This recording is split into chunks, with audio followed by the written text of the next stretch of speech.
Welcome students to the video. Previous videos में मैंने आप लोगों को बता दिया है डायरेक्ट और इनडायरेक्ट क्या है, उसको कैसे चेंज किया जाता है। प्रीवियस वीडियो में मैंने आप लोगों को बताया कि कुछ टेबल्स हैं जिनको कि डायरेक्ट से इनडायरेक्ट बनाते समय उनसे पहले हमें दिमाग में रख लेनी चाहिए कि वो किस तरीके से प्रोनाउंस में चेंज होता है, किस तरीके से नियरनेस बताने वाले शब्दों को डिस्टेंस में कन्वर्ट किया जाता है, किस तरीके से टेंसेस को चेंज किया जाता है। ये एक वीडियो मैंने कल आप लोगों को बता दी थी। आज के वीडियो में हम लोग समझेंगे तीसरी टेबल जो कि है चेंज इन प्रोनाउन। ये इसकी थर्ड टेबल है जो कि हमें ध्यान रखनी है। इन टेबल्स को हमें इसलिए भी ध्यान रखना है क्योंकि हमें चेंज करना आना चाहिए और हमें ये भी समझ में आना चाहिए कि प्रोनाउंस होते क्या हैं। तो कल 2 वीडियोस को बताने के बाद आज हमारी थर्ड वीडियो है और समझेंगे थर्ड वीडियो क्या है, चेंज इन प्रोनाउन, यानी प्रोनाउन में चेंज करना। अब प्रोनाउन वैसे होते क्या है, प्रोनाउंस किसको कहा जाता है, सबको पता है भाई 8 पार्ट्स ऑफ स्पीच होते हैं, noun, pronoun, adjective, adverb, verb, conjunction, preposition, interjection. So there are 8 parts of speech. उन्हीं पार्ट्स ऑफ स्पीच में से एक हमारी होती है प्रोनाउन। अब यहाँ पे प्रोनाउन का चेंज क्यों करना बताया जाता है, क्यों करते हैं हम इनडायरेक्ट स्पीच में, तो आप सब जानेंगे। First we will understand what is pronoun. आप लोग कई बार नाउन का नाम लेते लेते थक जाते हैं।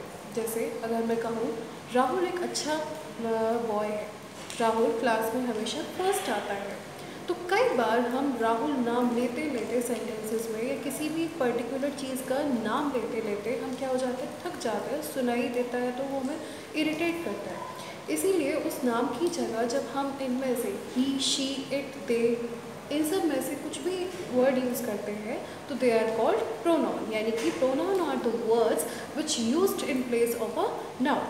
सो let's get started. Change in pronoun, pronoun में चेंज करना होता क्या है। सपोज एक सेंटेंस लिखती हूँ मैं यहाँ पे, आपके पास एक सेंटेंस है कि आपको इनडायरेक्ट बनाने के लिए आता है, तो वो किस तरीके से बनाते हैं। शगुन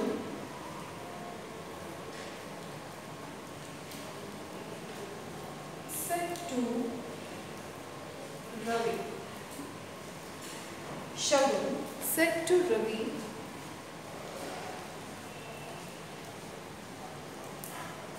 "You are a brilliant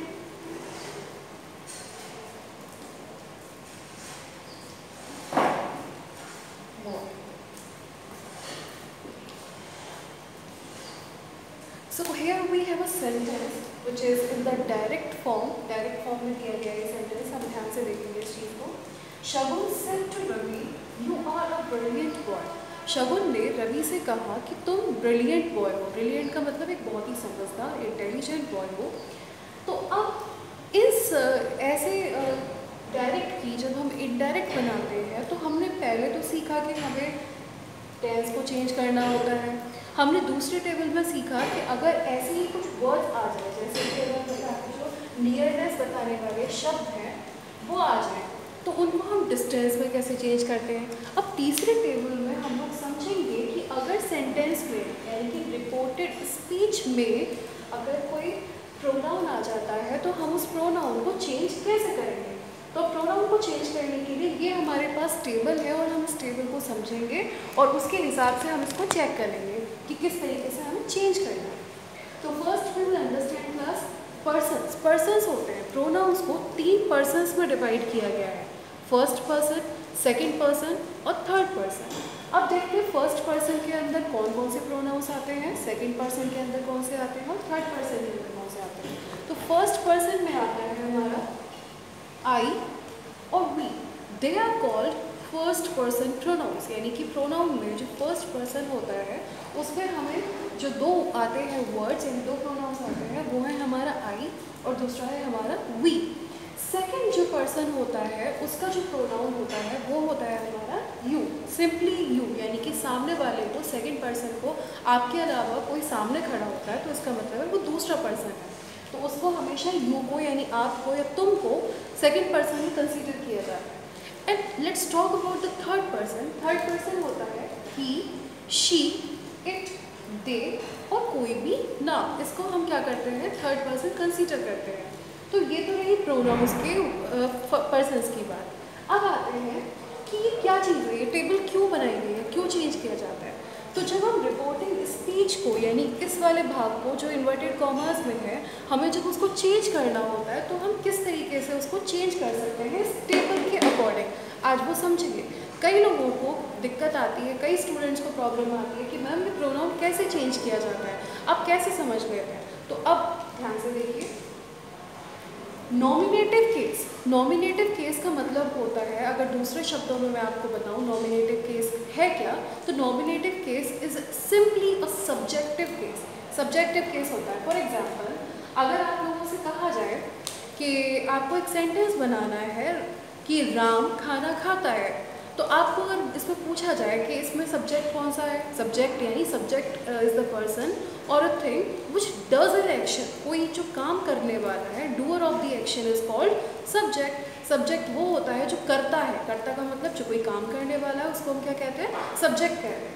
तो आप इसको इंग्लिश में सेंटेंस कैसे बनाएंगे, राहुल ईट्स द फूड, आपने बना दिया। अब आपसे पूछा जाए इसमें सब्जेक्ट कौन सा है, तो आपने नाम दिया उसको कि राहुल, ठीक है। अगर एक सेंटेंस कहा जाए आपसे कि इसकी अंग्रेज़ी बनाइए कि वह गाना गाती है, तो अब वह की अंग्रेज़ी और गाती से आप उसको रिलेट करेंगे, तो इट मीन्स कि वहाँ पे आपने प्रोनाउन यूज़ किया शी सिंग्स अ सॉन्ग। ऐसे ही यहाँ पर ये प्रोनाउन जो है सब्जेक्टिव केस में कभी भी आप सेंटेंस की शुरुआत मी से नहीं होंगे। जैसे अगर मैं कहूँ आई एम अ गर्ल, तो मैं कभी ये नहीं कहूँगी कि me am a girl. I will always use the term I am a girl। यानी कि हमने क्या समझा कि नॉमिनेटिव केस को हम दूसरे वर्ड्स में कहते हैं सब्जेक्टिव केस। सब्जेक्टिव का मतलब होता है कि अगर आपको कोई भी सेंटेंस शुरू करना है और वो प्रोनाउन से शुरू करना है, तो आपको ये सारे के सारे जो टर्म्स आपके सामने लिखे हुए हैं, I, we, you, they, he, she, it, इनको अकॉर्डिंग टू कर्ता के अनुसार, यानी कर्ता के अनुसार क्या करना होता है, लिखना होता है। अब आते हैं ऑब्जेक्टिव केस। ऑब्जेक्टिव केस का मतलब क्या होता है, the person upon which the action is done upon, यानी कि वो इंसान जिस पर किसी एक्शन को कराया जाता है। जैसे अगर एक सेंटेंस यहाँ पे लिखा जाए, आपसे कहा जाए कि she does her work, she does her work, यानी इसके लिए हम क्या कहेंगे कि यहाँ पर जो करता है, जो एक्शन को कर रही है, वो कौन है, शी, और क्या करती है वो, हर वर्क। तो ये हर वर्क क्या है, उसका ऑब्जेक्ट है, यानी कि उसका क्या है, the action is done upon, इस चीज़ पर अपना काम उसने कराया। सब्जेक्ट इज अ पर्सन और a thing which does an action, object is a person और thing on which the action is done upon, जिसके ऊपर एक्शन को कराया जाता है। तो शी यहाँ पे सब्जेक्ट हुआ, जिसको कि हमने नॉमिनेटिव केस कहा। देखिए शी को ध्यान से यहाँ पे रखा है। अब हर वर्क ये ऑब्जेक्टिव केस हुआ, जिसको कि हमने कहाँ पे रखा हुआ है, यहाँ पे ऑब्जेक्टिव केस में। इसका मतलब क्या हुआ कि कभी भी आप सेंटेंस की शुरुआत हर से करके नहीं करेंगे। जैसे आप यहाँ पर ये नहीं लिख सकते थे कि हर डज हर वर्क, आपको अगर सब्जेक्ट लिखना है तो आपको शी ही यूज़ करना पड़ेगा, और अगर आप लोगों को उसको ऑब्जेक्टिव केस में दिखाना है तो आपको ये सब टर्म्स यूज़ करने पड़ेंगे। अब बात करते हैं पजेसिव केस। पजेसिव केस क्या होता है, पजेसिव का मतलब हम समझेंगे पहले। पजेसिव का मतलब होता है किसी चीज़ पर हमारा अधिकार, हमारा पजेशन। पजेशन का मतलब किसी चीज़ पर हमारा होना, उसका अधिकार होना। ऐसे ही पजेसिव केस का मतलब क्या होता है कि अगर किसी व्यक्ति को अपने किसी काम को बताना है या किसी दूसरे के काम को बताना है, तब हम ये वर्ड्स यूज़ करते हैं। जैसे अभी मैंने इस सेंटेंस में शी डज हर वर्क, कि वह अपना ही काम करती है, तो मैंने उसके लिए शी के अकॉर्डिंग पजेसिव केस लगाया हर, यानी पजेसिव का मतलब कि वो उसके काम पर किसका अधिकार है, उसका ही अधिकार है, इसलिए उसने क्या कर दिया, हर। मान लीजिए ये लड़की किसी लड़के का काम कर रही होती, तो हम उसके लिए लिखते शी डज हिज वर्क, यानी अब किसका काम है, काम किसका है, उस काम पर अधिकार किसका है, उस लड़के का है। आगे बढ़ते हैं। अब हमें बात आती है कि मैम ये चेंज कैसे होते हैं, फर्स्ट पर्सन सेकंड पर्सन, ये चेंज इसके अकॉर्डिंग कैसे होता है। तो हमें उससे पहले एक छोटा सा फॉर्मूला याद करना है, बहुत छोटा है, बहुत सा छोटा। SON/1 2 3। S फॉर होता है हमारा सब्जेक्ट, S फॉर हमारा क्या होता है, सब्जेक्ट होता है, और O फॉर हमारा होता है ऑब्जेक्ट, और N फॉर होता है हमारा नो चेंज। ध्यान दिया आपने, S फॉर होता है सब्जेक्ट और O फॉर होता है ऑब्जेक्ट, और तीसरी जो चीज है हमारी नो चेंज। इसका मतलब किससे है, ये जो नीचे वाले हैं इसका मतलब हमारा रिपोर्टिंग स्पीच से होता है। 1 2 3 का जो मतलब है वो हमारा किससे रिलेटेड होता है, रिपोर्टिंग स्पीच से रिलेटेड होता है, और SON का मतलब हमारा रिपोर्टिंग वर्ब से होता है। अब हम चेंज करना सीखते हैं, कैसे होगा, ध्यान दीजिएगा। आप लोगों के पास सेंटेंस दिया हुआ है, Shagun said to Ravi you are a brilliant boy. तुम एक बहुत अच्छे, ब्रिलियंट यानी समझदार व्यक्ति हो, तुम एक अच्छे लड़के हो, समझदार हो। अब हम इसको चेंज कैसे करेंगे, और हम SON फॉर्मूला के हिसाब से कैसे चेंज करेंगे। तो जैसा मैंने आपको बताया कि SON जो है वो किससे संबंधित है, रिपोर्टिंग वर्ब से संबंधित है, और जो 1 2 3 है वो हमारा किससे संबंधित है, रिपोर्टिंग स्पीच से। अब चेंज करना सीखते हैं। शगुन को हम एज इट इज भी रखेंगे क्योंकि किसने कहा है, शगुन ने कहा है, और सेड टू, जैसा कि मैंने पहली वीडियोस में बताया था कि अगर यहाँ पर रिपोर्टिंग वर्ब के तुरंत बाद टू लगाकर कोई ऑब्जेक्ट दे रखा होता है तो हम इस सेड टू को किसमें चेंज कर देते हैं, टोल्ड में चेंज कर देते हैं। किसमें चेंज कर देते हैं, सेड टू को टोल्ड में चेंज कर देते हैं। इसके बाद हमारा जो ऑब्जेक्ट है वो हम एज इट इज उतार लेते हैं। बात तो वही चल रही, कह तो ये इसी से रही है, ठीक है। अब शगुन टोल्ड रवि, शगुन ने टोल्ड रवि से कहा, क्या कहा है, क्योंकि हमें दिख रहा है पीछे फुल स्टॉप है और क्या लगा हुआ है, सिंपल सा सेंटेंस दिख रहा है, तो हमें सिंपल सेंटेंस यानी असर्टिव सेंटेंस में पता है कि हमें इन्वर्टेड कॉमास को हटा के क्या यूज करना है, दैट। यहाँ तक हमारा चेंज हो गया। अब हम आप कहेंगे मैं तो यू कैसे चेंज होता है, किसके अकॉर्डिंग चेंज होता है, बस यही हमें इस टेबल की ज़रूरत पड़ती है जो कि हमारे दिमाग में फिट होनी चाहिए, और उसका हमें ये जो फॉर्मूला जो मैंने यहाँ पर बताया SON/1 2 3 वो दिमाग में होना चाहिए। अब ध्यान से देखिए, यहाँ पर जो ये यू है वो कौन सा पर्सन आता है, इनमें से देखकर बताएंगे हम। फर्स्ट पर्सन में नहीं है, सेकेंड पर्सन में, हाँ सेकेंड पर्सन में हमारा ये जो है वो यू दे रखा है। अब हम देखते हैं कि हमसे कहा गया है कि अब यू को चेंज करिए, तो हमें पता है कौन सा पर्सन है, सेकंड पर्सन है। हम ज़रा ऊपर ध्यान देंगे, जो फॉर्मूलाज लिखे हुए हैं उस पर हमें ध्यान देना है, तो हमें पता चलता है कि जो सेकंड है वो हमारा ऑब्जेक्ट के अकॉर्डिंग चेंज होता है। अब ऑब्जेक्ट भी किसका, जैसे मैंने बताया SON किससे संबंधित है, रिपोर्टिंग वर्ब से, और 1 2 3 किससे संबंधित है, रिपोर्टिंग स्पीच से। तो हमने ये तो पता लगा लिया कि रिपोर्टिंग स्पीच में सेकंड पर्सन है यू, ठीक है। अब हम उसको देखेंगे कि वो किसके अकॉर्डिंग चेंज होगा, वो ऑब्जेक्ट के अकॉर्डिंग चेंज होगा। और रिपोर्टिंग वर्ब में इस पूरे इस एक्शन में ऑब्जेक्ट क्या है, ऑब्जेक्ट है हमारा रवि।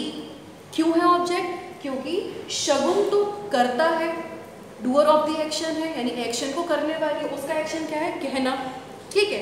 अब वो कह किससे रही है, वो एक्शन करा किस पर रही है, रवि पर, यानी ये ऑब्जेक्ट है। इसका मतलब जो हमारा यू है वो किसके अकॉर्डिंग चेंज होगा, रवि के अकॉर्डिंग, जैसा कि हमें वहाँ बताया गया। सेकंड पर्सन किसके अकॉर्डिंग चेंज होना है, ऑब्जेक्ट के अकॉर्डिंग। तो हमने यू को जब रवि के अकॉर्डिंग लिखा तो हम उसको क्या बनाएंगे, क्या बना देंगे भाई, ही, क्योंकि वो क्या है, लड़का। तो रवि, शगुन टोल्ड रवि दैट ही, अब स्मॉल को करना होता है हमें, इन्वर्टेड कॉमास में तो कैपिटल वर्ड्स होते हैं, अब यहाँ पे हमें क्या करना है, स्मॉल कर देना है इसको, तो ही। अब जो आर है, अब हम टेंस वाले टेबल को दिमाग में रखेंगे, जो इज एम आर होते हैं, और अगर हमारा रिपोर्टिंग वर्ब किस में है, पास्ट टेंस में है, तो हम किस हिसाब से चेंज करते हैं, इसको क्या कर देते हैं हम, वॉज ए ब्रिलियंट बॉय। तो इस तरीके से हमने समझा कि प्रोनाउन में चेंज कैसे होते हैं। Let's take one more example, हम एक और एग्जाम्पल लेते हैं और समझेंगे ध्यान से कि क्या होता है।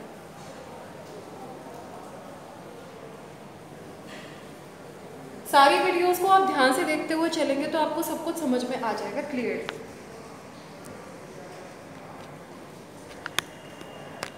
अब बात करते हैं एक और एग्जाम्पल की, और उस एग्जाम्पल से हम समझेंगे प्रोनाउन में चेंज कैसे करते हैं। तो एग्जाम्पल है आपका, रंजन said to Ravi,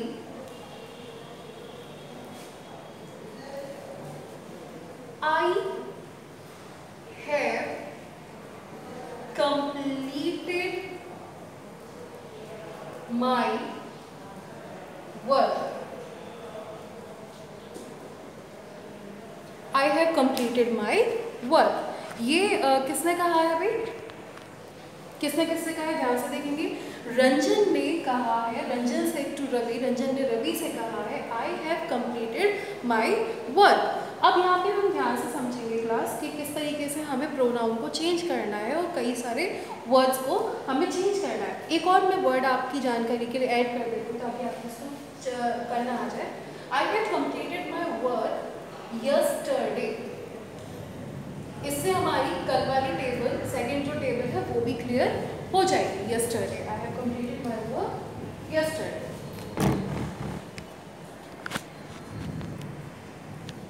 हाँ, अब ध्यान देते हैं हम इसको हमें चेंज कैसे करना है, जो कि बहुत इजी है, बहुत ही ज़्यादा इजी, आप खुद कर सकते हैं।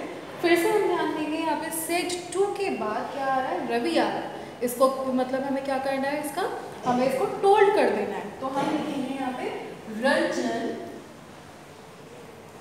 टोल्ड रवि,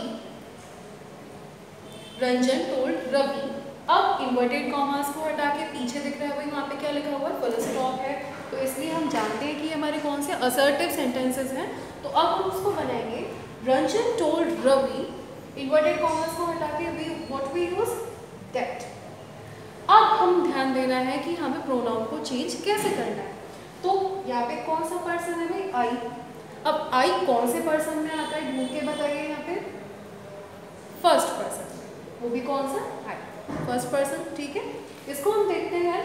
आई का ऑब्जेक्टिव केस तो हमें चेंज करना ही नहीं है, क्योंकि भाई यहाँ पे SON वाले फॉर्मूला में जो फर्स्ट पर्सन है वो किसके अकॉर्डिंग चेंज होता है, सब्जेक्ट के अकॉर्डिंग। और जैसा कि मैंने आप लोगों को बताया कि SON किससे संबंधित है, रिपोर्टिंग वर्ब से, और 1 2 3 किससे संबंधित है, रिपोर्टिंग स्पीच से। तो जो आई है वो हमारा इसके सब्जेक्ट के अकॉर्डिंग चेंज होगा, यानी कि रंजन के अकॉर्डिंग चेंज होगा। अब रंजन के अकॉर्डिंग जब आई आए, आई जब रंजन के अकॉर्डिंग चेंज होगा, और रंजन का जेंडर क्या है, एक मेल है, एक लड़का है, तो हम उसके लिए क्या यूज करेंगे, ही। अब टेंस को चेंज करना, जो फर्स्ट टेबल बताई थी कि यानी कि जो प्रेजेंट का है हम उसको किस में चेंज कर देते हैं, पास्ट में चेंज कर देते हैं। तो हैव से समझ में आ रहा है हमारा ये कौन सा टेंस है भाई, हैव से प्रेजेंट का परफेक्ट, तो वो किस में चला जाएगा, पास्ट का परफेक्ट बन जाएगा। तो he had completed as it is. और माई, अब ध्यान देंगे यहाँ पे क्या लिखा हुआ है, माई। माई कहाँ पर आ रहा है, माई आ रहा है पजेसिव केस में, और वो किसके आगे लिखा हुआ है, आई के अकॉर्डिंग। यानी कि उसने अपना काम किया, तो हमने बता दिया कि I have completed my work. लेकिन अब हम बताएंगे कि उसने अपना, उसका खुद का काम कर लिया, तो हम यहाँ पे ही के अकॉर्डिंग क्या लगाएंगे, ही का पजेसिव क्या है, ही का पजेसिव है हमारा हेज, तो हम उसको लगाएंगे ही हैड कंप्लीटेड हिज वर्क। अब बात करते हैं हमारी सेकंड टेबल। सेकंड टेबल यानी कि जो वर्ड्स हमारे पास की चीज़ों को एक्सप्रेस करते हैं, हम उनको दूर में ले जाएंगे। तो यस्टरडे का हमने क्या सीखा था, द प्रीवियस डे।